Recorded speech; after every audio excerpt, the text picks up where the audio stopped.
Yesterday, I checked out the 9060 XT for the first time, and I was pretty happy with what I found. Of course, there's the whole pricing thing to work out, but that rather large issue aside, it was a solid product. So, happy days. We finally have a decent entry-level GPU.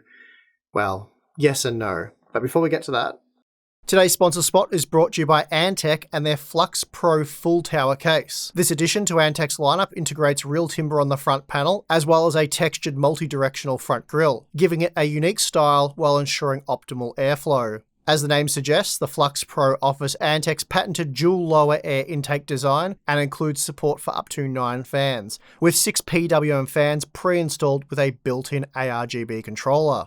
The Flux Pro also supports up to 420mm radiators in the top and front, and includes various cooling brackets to facilitate easy installation. Not only are these cases chart-topping when it comes to thermal performance, they're also available at an excellent price. So for more information, please check the link in the video description. Okay, so AMD being AMD, they couldn't have a clean win. They just love to copy NVIDIA, and rarely is that the right play, and in this instance, it's hard to believe that it is. Now, if you remember, not that long ago, NVIDIA released the RTX 5060 Ti, just a few months ago now, and almost everybody agreed that while the 16GB model was okay, the 8GB version was an anti-consumer abomination. Yeah, look, it really wasn't that long ago, but it was long enough that AMD could have learnt from NVIDIA's mistakes, and not released a product with 2 very different configurations with the same name.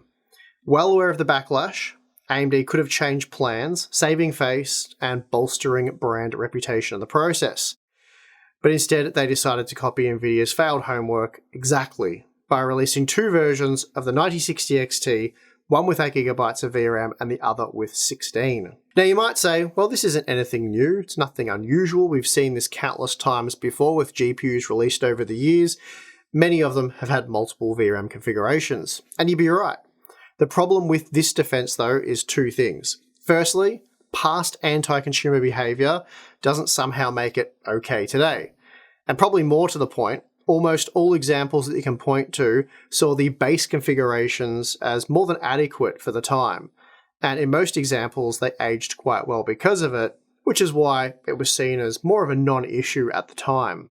In the case of the 5060 Ti and 9060 XT though, selling these GPUs at $350 and $380 US respectively in 2025 with just 8GB of VRAM is insane. It's not enough VRAM right now for a number of modern games, and it's going to be near useless in a few years from now. The only way it'd be okay to offer 2 different versions under the same name in 2025 would be if the base model featured 16GB of VRAM with an optional 24 or 32GB upgrade, for example. All of that said, AMD at least paid some attention and didn't make all the same mistakes as NVIDIA, so I guess that's some progress. Whereas NVIDIA did their best to hide the 8GB 5060 Ti's from reviewers, instructing board partners not to send out samples, and then delaying the release until about a week after the 16GB cards hit shelves, AMD, upon request, provided a sample ahead of the release, so they've at least been more honest about the process, at least with us anyway, so you have to give them some credit for that. But still, I hate that we even have an 8GB model at all. Anyway, we've talked about this at length already over the past few months, and while I could go on, let's jump into the testing to see just how compromised an 8GB version of the 9060 XT is. Starting our 9060 XT 8GB versus 16GB comparison, we have Doom the Dark Ages, which has been tested at 1440p with FSR quality upscaling enabled using the Ultra preset. So not the Nightmare or Ultra Nightmare preset, but the 3rd highest preset option, simply labelled as Ultra. Here the 16GB model was 17% faster for the average frame rate with 27% greater 1% lows, so a pretty significant performance increase there, though the 8GB model was still very usable. That said though, I am testing with the 9800X3D here, using high-speed DDR5 memory, so it's an optimal configuration for testing low VRAM capacities, and I will change things up here with a few of the other games we've tested. Testing with The Last of Us Part 2 at 1440p with quality FSR upscaling using the Ultra preset, we find that the 16GB model was good for 84 FPS on average in our test, which made it 22% faster than the 8GB model and a massive 37% faster for the 1% lows. But again, although the 8GB model was much slower, it was generally very usable. But as I noted when looking at the Doom results, we're actually testing a best case scenario here for the 8GB model, so let's change things up a bit. Out of interest, I dusted off my old Core i7 8700K test system, because while it's still a very powerful gaming CPU, the 8700K is limited to PCI Express 3.0, and it does use slower DDR4 memory, both of which create a strong bottleneck when running out of local video memory.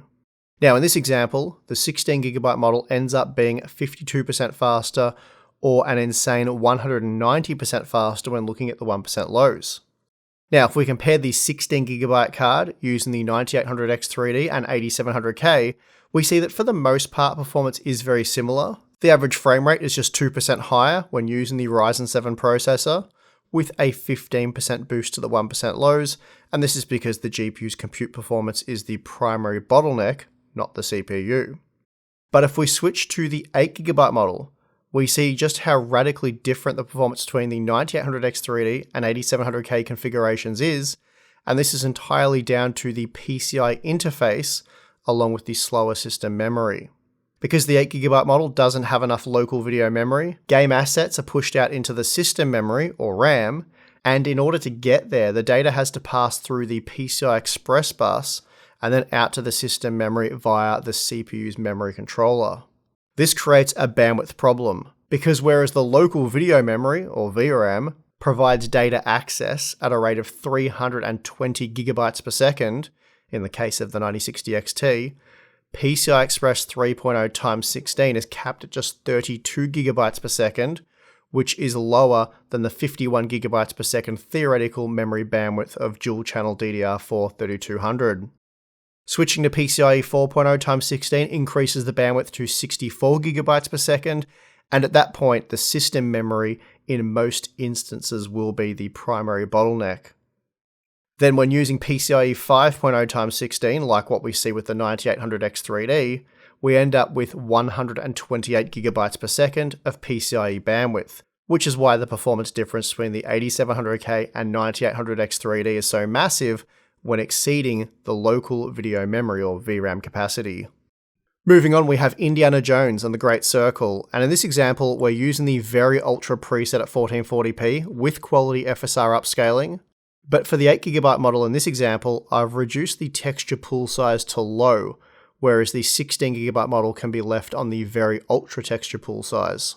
In short, the higher you set the texture pool size, the higher the texture cache becomes, allowing the game to load in more information, ensuring that you always see the highest possible detail.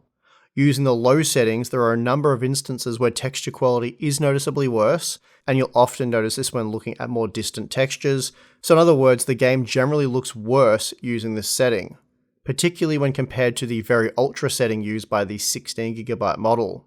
So in this example, the 8GB model is technically cheating by rendering a lower quality image, and yet despite that it still ends up being much slower. In this test, the 16GB model was 45% faster when comparing the average frame rate and 62% faster for the 1% lows. So this very clearly highlights how insufficient 8GB has become for modern gaming. Worse still, if we increase the texture pool size on the 8GB model, performance continues to decline, and with the high option, which is 2 steps below what the 16GB model was using, the 1% lows see a 45% performance decline from low to high. So if we compare the 8GB model using a high texture pool size with the 16GB model using very ultra, we see that the 16GB model is now 140% faster when comparing the average frame rate and 196% faster for the 1% lows. Now in this test, we've moved a bit further into the game, and here both GPUs are using the very ultra preset with no manual changes to the settings. By the end of this test, the 16GB model was 184% faster and 206% faster for the 1% lows. Basically, the 8GB model was barely usable, while the 16GB version provided a wonderful, high refresh rate experience. Just lastly, it's well worth noting that Indiana Jones includes path tracing, which can be manually enabled. However, if you only have 8GB of VRAM, the option doesn't even exist, so it is impossible to use. but with 16GB, the 9060 XT can enable path tracing, and using the medium preset provided great results, with an average of 91 FPS in our test, so a pass for the 16GB model, and a complete fail for the 8GB version. Next up, we'll take a quick look at Horizon Forbidden West. I'll just run a single test here since we've looked at the effects on 8GB GPUs in this game for the 8GB 5060 Ti review in quite a bit of detail, and really the same rules do apply here for the 8GB 9060 XT, and that is to say, they both suck. Using the very high preset at 1440p with quality upscaling, the 16GB version of the 9060 XT was good for an impressive 95 FPS on average in our test, with 1% lows of just over 60 FPS, so a very smooth and highly playable experience. The 8GB version though, not so much. In this comparison, the 16GB card was almost 100% fast when comparing both the average frame rate and 1% lows, which is a shocking difference for a product that shares the same name. We can also take a quick look at Dragon Age the Veilguard. Again, testing takes place at 1440p with FSR quality upscaling enabled, along with the Ultra preset. Here the 16GB version of the 9060 XT was good for 60 FPS, making it 62% faster than the 8GB model. However, the 8GB card often ran into periods of extreme stuttering, making it unusable, which is a shame because with 16GB of VRAM, the experience was quite good. Moving on to Monster Hunter Wilds. There are a few things to discuss here. Firstly, testing once again takes place at 1440p, with quality FSR enabled, along with the Ultra preset. Under these conditions, we see that the game uses up to 14GB of VRAM, which is fine on a 16GB model, but obviously a big problem for the 8GB card, and as a result, a few things happen. Firstly, frame rate performance suffers. Average frame rate performance was 46% greater on the 16GB model, and then secondly, frame time performance falls off a cliff, tanking down to a 1% low of 1 FPS. So frame time performance was very bad. Then thirdly, on top of all of that, the game isn't even rendered correctly with loads of missing textures, resulting in a flat and muddy looking image. Now let's take a look at how these two GPU configurations compare in Stalker 2, using the Epic quality preset at 1440p with quality upscaling. What we have here is a night and day comparison. With just 8GB of VRAM, the game is basically unplayable at these settings, whereas the 16GB card played quite well at around 60 FPS on average. In the end, the 16GB card was 145% faster when comparing the average frame rate and 180% faster when comparing 1% lows. Now for this next comparison, I've downgraded the quality preset from Epic to High, and while this doubled the performance on the 8GB model, performance overall was still extremely poor. Not only that, but the 16GB model is even more usable, rendering over 60 FPS on average, making it roughly 50% faster. And it's not until we drop down to the medium preset that the 8GB model is able to match the 16GB version, but of course you could just use this preset with the 16GB model and then manually max out the texture quality settings to improve visuals with no noticeable hit to performance. Clair Obscur Expedition 33 played reasonably well in the 8GB model, though to be honest I didn't test anything outside of the scene you see here, so it's very possible performance is worse in other sections of the game.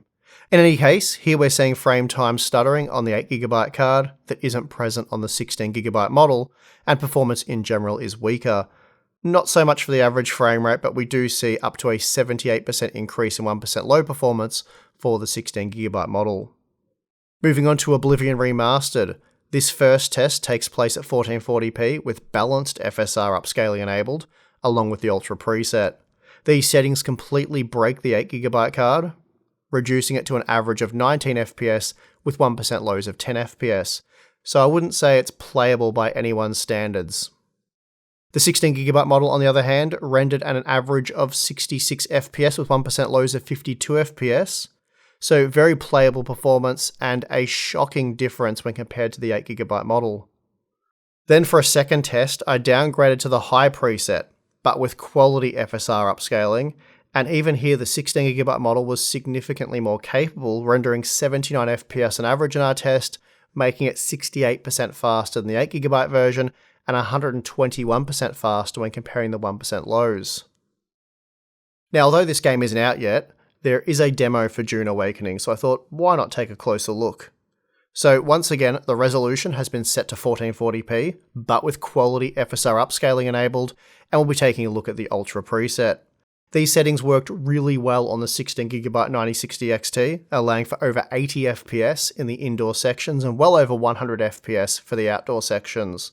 And this made it 19% faster than the 8GB version when comparing the average frame rate, and 15% faster for the 1% lows. So it appears as though this game will require more than 8GB of VRAM for optimal performance. Next we have Marvel's Spider-Man 2, and here we're testing at 1440p with quality upscaling using the very high preset.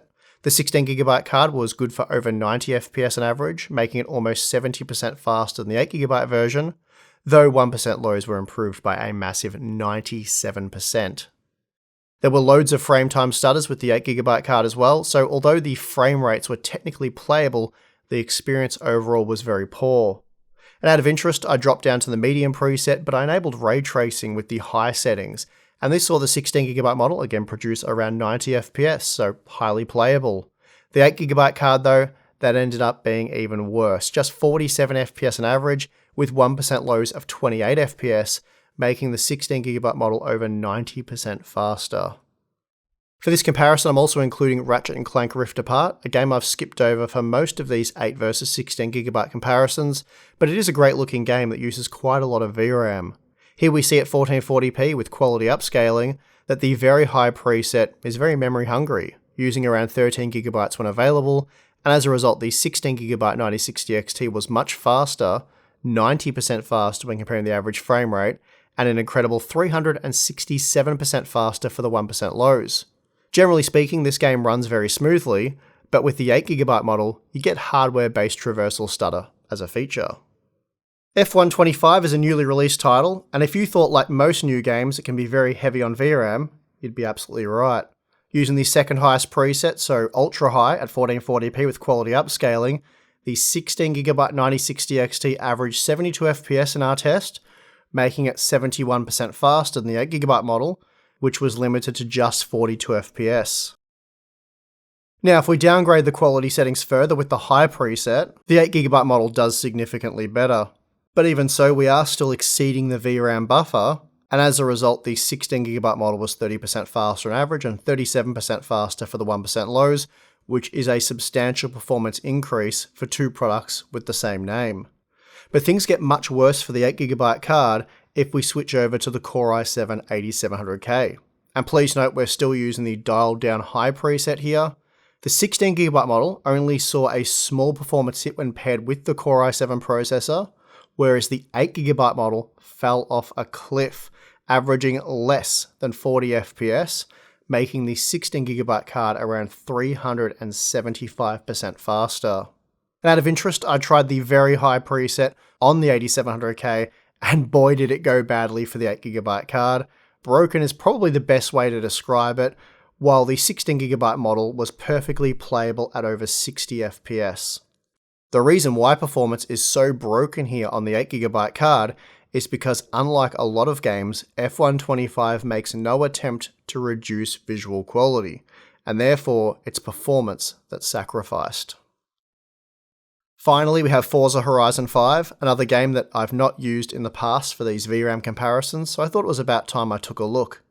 Testing takes place at native 1440p, as this game is very easy for the 9060 XT to run, even with the extreme preset. The 16GB model was good for 131 FPS on average, making it 22% faster than the 8GB version, and it's worth noting that the 8GB model was still very usable here, despite being considerably slower. That said, if we downgrade the CPU to the 8700K, things once again go very badly for the 8GB model. This configuration sees the 16GB model deliver highly playable performance, making it 126% faster than the 8GB card for the average frame rate and 189% faster for the 1% lows. And worse still, the 8GB model's overall performance was horrible, making the game very difficult to play. So there you have it. Despite featuring full PCIe 5.0x16 support, the 8GB version of the 9060 XT is still much slower than the 16GB version when exceeding the VRAM buffer, which in 2025 is relatively easy to do, and that trend is only going to continue. The additional PCIe bandwidth certainly does help when compared to a part like the RTX 5060 Ti, which is limited to just 8 lanes, but in the case of the 9060 XT, it's your system memory bandwidth that will be the primary bottleneck. Remember, for the majority of this testing, we're using a Ryzen 7 9800X 3D with low latency DDR5 6000 memory, which in a dual channel configuration has a theoretical peak bandwidth of 96GB per second. So this figure will decrease significantly if using DDR4 memory on an older platform with a part such as the Ryzen 7 5800X 3D. So be mindful that the testing shown here is a best case scenario when exceeding the VRAM buffer, at least when we're using the 9800X 3D, though we did have those examples with the Core i7 processor. And the 8700K did clearly demonstrate that the 16GB version saw little to no performance decrease, while the 8GB model was almost always unplayable. It's a real shame that AMD felt the need to release an 8GB graphics card in 2025. Shame on them, really. It's a pathetic move.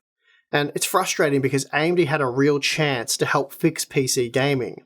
And look, even though Nvidia is the market leader and therefore it's likely it'll take their participation to fix PC gaming, had AMD pushed forward with more VRAM, it would have made their products more appealing right now and would probably force Nvidia to finally move away from 8GB for their mainstream parts. And making matters worse were AMD's garbage marketing claims leading up to the release of the 9060 XT, claiming that all most gamers require is 8GB of VRAM. This is one of those BS technicalities. Most games will work fine with 8GB of VRAM because most gamers are limited to 8GB of VRAM.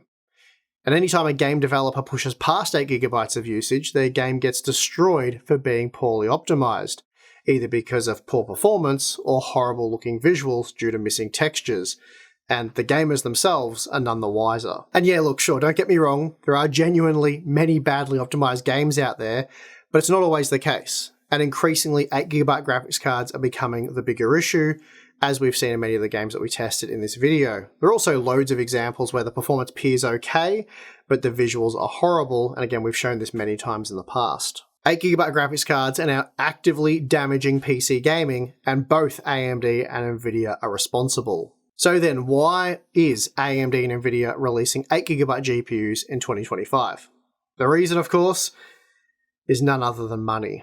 These products are designed to extract as much money as possible out of budget gamers, while screwing them over in the process. You won't see that many 8GB 9060 XTs at retail. That's because the vast majority are destined for pre-built systems. Systems that can be advertised to have a Radeon RX 9060 XT, but inside you will find the horrible 8GB model.